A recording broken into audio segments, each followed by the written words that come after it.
Hi there, you young children. It's Mr Yeardsley. I'm going to read you a story today, not from Julie Donaldson, but from another author I've read before with you, by Janet and Alan Alberg. And they wrote this story called Funnybones. Do you remember we read Cops and Robbers the other week? I think they're quite funny, their stories. That's why I like to read them. They're called Funnybones because what's the story about? It's a family of skeletons, isn't it? This is how the story begins. On a dark, dark hill, there was a dark, dark town. In the dark, dark town, there was a dark, dark street. In the dark, dark street, there was a dark, dark house. In the dark, dark house, there was a dark, stark staircase. Down the dark, dark staircase, there was a dark, dark cellar.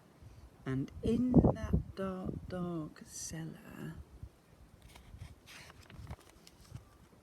some skeletons lived.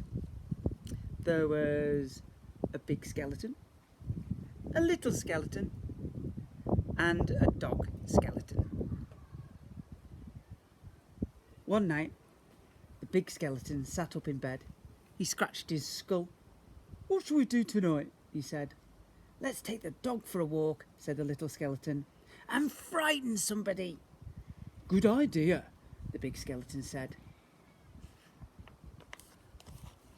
So, the big skeleton, the little skeleton and the dog skeleton left the dark, dark cellar, climbed the dark, dark staircase and stepped out into the dark, dark street. They walked past houses and the shops, they walked past the zoo and the police station, and they went into the park. The big skeleton scratched his skull. "What shall we do now?" he said. "Let's play on the swings," said the little skeleton, "and throw sticks for the dog, and frighten somebody." "Good idea," the big skeleton said. So, the big skeleton, the little skeleton, and the dog skeleton walked round the dark, dark pond, past the dark, dark tennis court, and up to the dark, dark swings. You know what they're called, don't you? You can hear me saying the words for them already. They're our speech bubbles, aren't they? The big skeleton and the little skeleton played on the swings. They threw a stick for the dog. Suddenly, something happened. The dog skeleton chased the stick, tripped over a park bench and bumped into a tree. I wonder what's going to happen. And ended up as a little pile of bones. "Look at that," the big skeleton said. "He's all come to pieces. What shall we do now?" "Let's put him together again," the little skeleton said. So the big skeleton and the little skeleton put the dog skeleton together again. They sang a song while they did it. More speech bubbles. The toe bone's connected to the foot bone. The foot bone's connected to the leg bone. The leg bone's connected to the hip bone. The hip bone's connected to the backbone. Then they got a bit mixed up. "Is that the toe bone?" the little skeleton said. "Where does this one go?" said the big skeleton. "Woof, ow, woof." Looks all mixed up, doesn't he? When they had finished, the big skeleton said, "That dog looks a bit funny to me." "So he does," said the little skeleton. "We've got his tail on the wrong end and his head." "Fow," said the dog skeleton. It's woof backwards. At last, the dog was properly put back together again. The big skeleton and the little skeleton sang another song. These bones can bark again, can run around in the park again, can frighten people in the dark again." The big skeleton scratched his skull. "That reminds me," he said. "We forgot to frighten somebody." "Let's do it on the way home then," said the little skeleton. "Good idea," said the big skeleton. So the big skeleton, the little skeleton and the dog skeleton left the dark, dark swings, went out into the dark, dark town and tried to frighten somebody.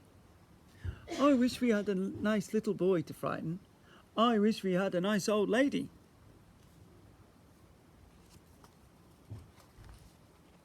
The trouble was, there wasn't anybody. Everybody was in bed. Even the policemen in the police station were in bed. Even the animals in the zoo. Of course, the skeleton animals were awake. The skeleton animals. Squeak, squeak. Snort, oink.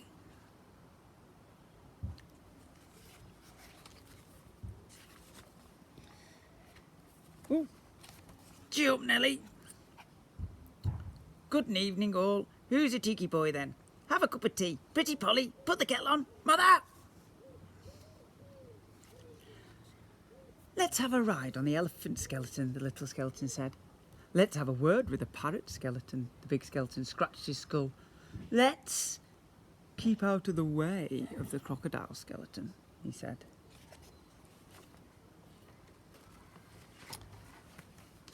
When they were back in the street, and when they still could not find anybody to frighten, the big skeleton said, What shall we do now?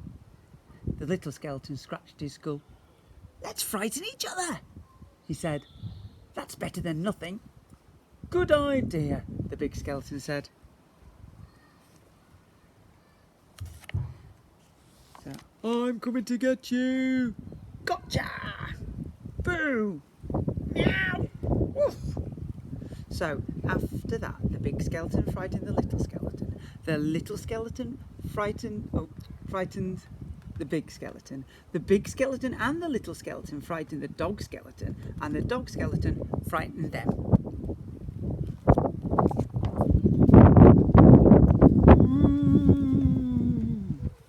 They hid round corners and frightened each other. They climbed up lampposts and frightened each other. They jumped out of dustbins and frightened each other.